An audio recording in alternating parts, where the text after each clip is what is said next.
Government की इजाज़त के साथ मोटरसाइकिलें चला रहे होते हैं। मशअर हराम वो है जहां आजकल मस्जिद है मुज़दलिफ़ा में। तो कुर्बानी आप किसी को वकील बना देते हैं, कंपनी को भी मेरी तरफ से कर दो, ये भी तरीका ठीक है। ऐसी शक्ल हो कि कोई बुज़ुर्ग है, बीमार है, वो कैंकरी नहीं मार सकता तो उसकी तरफ से कोई और कैंकरियाँ मार सकता है, जायज़ है। लब्बैक अल्लाहुम्मा लब्बैक लब्बैक ला शरीक लक लब्बैक इन्नल हम्द वन निअमत लक वल मुल्क ला शरीक लक। बिस्मिल्लाहिर्रहमानिर्रहीम। इसके बाद हज का तीसरा दिन 8 गुजर चुकी, 9 गुजर चुकी और 9 की शाम, अब मगरिब से तीसरा दिन शुरू हो जाता है। वहाँ से मुज़दलिफ़ा से आप निकलें। कुछ लोग रेल पर आते हैं, कुछ लोग पैदल आते हैं, कुछ लोग बसों पे आते हैं। तो सबसे जो तेज़ तरीन ज़रिया है वहाँ पे कुछ लोग गवर्नमेंट की इजाज़त के साथ मोटरसाइकिलें चला रहे होते हैं। तो वो 150 रियाल लेंगे और जहाँ आप बैठे हैं वहीं से उठाएंगे और इधर उधर से घूमकर आपको मुज़दलिफ़ा 10-15 मिनट में ले आएंगे। तो ये भी तरीका इस्तेमाल किया जा सकता है। मुज़दलिफ़ा में आकर आपने मगरिब और इशा पढ़नी है। 3 रकतें मगरिब की, 2 रकतें इशा की। इस रात रसूलुल्लाह सल्लल्लाहु अलैहि वसल्लम ने वितर तहज्जुद भी नहीं पढ़ी। कोशिश करें फ़ौरन सो जाएं। वसी इलाके तक कारपेट बिछे होते हैं, गवर्नमेंट ने बिछाए हुए होते हैं, वो आपने वहाँ पे आराम करना है और उठकर फजर पढ़नी है।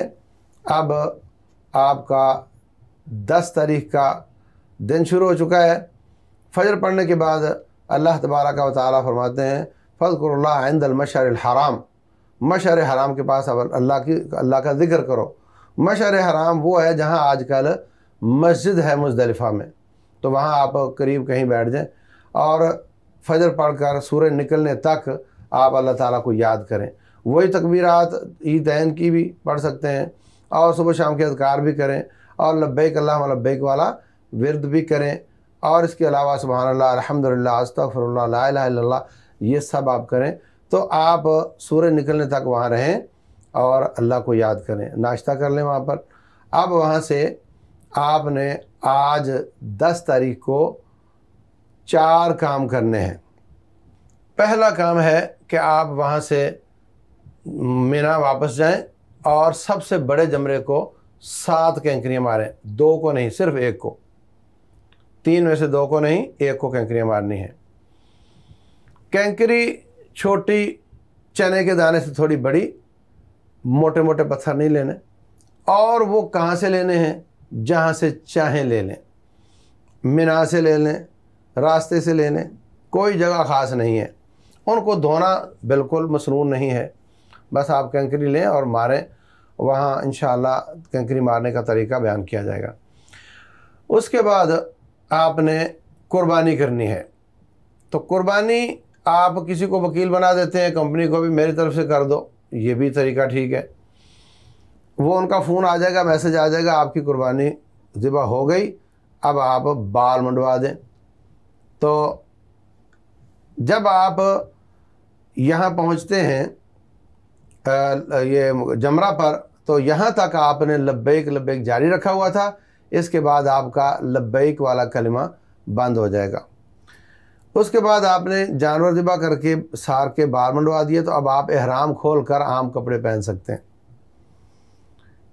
इसके बाद आप जाएं मक्का और जिस तरह उम्रे के तरीके में मैंने बताया था तवाफ़ करना, तवाफ़ करें, और उम्रे के तरीके में बताया था सही करना, सही करें। लेकिन ये तवाफ़ और सही आम कपड़ों में होगा। और अगर आप लेट हो गए और मगरिब हो गई, आपको मगरिब के बाद कर रहे हैं, तो एक हदीस में आता है फिर आप एहराम पहन कर ही ये भी करें। तो सादा तरीके से एहराम के कपड़े पहन लें और तवाफ़ और सही कर लें।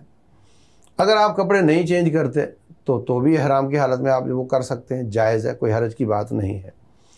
तवाफ़ और सही, इसको तवाफ़ इफ़ादा या तवाफ़ ज़ियारा कहते हैं। ये भी आप ये आपने करना है। और उसके बाद आप वापस वहाँ आराम नहीं करेंगे, होटल नहीं जाएंगे। अगर किसी काम के लिए जाना पड़ा तो कोई हर्ज नहीं, आराम आपने वापस आकर अराफात में ही करना। तो ये 4 काम हुए। अगर आप इन 4 कामों की तरतीब गलत कर लेते हैं तो जायज़ है। आखिरी बार जब मैं वहाँ था, जब बहुत ज़्यादा हाजी मिना में वफ़ात पा गए थे, तो उस वक़्त मैं डायरेक्ट मुज़दलिफ़ा से मक्का आ गया, तवाफ़ सही की और वहाँ मैंने आराम किया, जानवर गोश्त खाया और असर के वक़्त उठा और जाकर मैंने वो जो कैंकरियाँ थी वो मारी और उसके बाद मैं मिना में ही बैठ गया। तो तरतीब इधर उधर की जा सकती है, रसूलुल्लाह सल्लल्लाहु अलैहि वसल्लम ने इसकी इजाज़त दी है। तो बाहर सूरत अगर ये 4 काम आप नहीं कर सके तो जो तवाफ़ का काम है वो अगले दिन पे डाल दें। तवाफ़ सही से पहले आप पर तमाम पाबंदियां ख़त्म हो जाती हैं।